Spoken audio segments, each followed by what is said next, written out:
গোলা রুটি পেঁয়াজ কাঁচা লঙ্কা দিয়ে গোলা রুটি,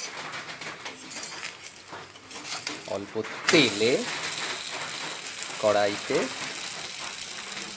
গোলা রুটি, সামান্য আটা গুলিয়ে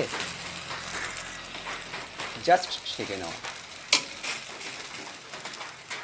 বাইরে বৃষ্টি পড়ছে টিপ টিপ টিপ করে, খুব খিদে পেয়েছে, তাই গরম গরম বানিয়ে নিচ্ছি গোলা রুটি।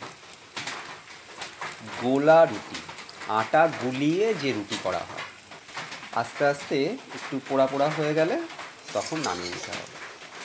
এপিঠ ওপিঠ ভালো করে ভাজতে হবে, নাহলে কাঁচা কাঁচা লাগবে। আটা যখন গুলিয়ে নেবেন তখন সামান্য লবণ দেবেন, পেঁয়াজ কাঁচা লঙ্কা দিতে পারেন, শীতকালে আরও অন্যান্য উপকরণ দেওয়া যেতে পারে।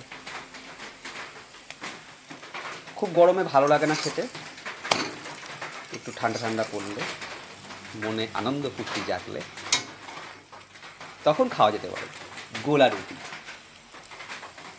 দুটো খেলেই পেট ভরে যাবে, পেট ভার হয়ে যায়।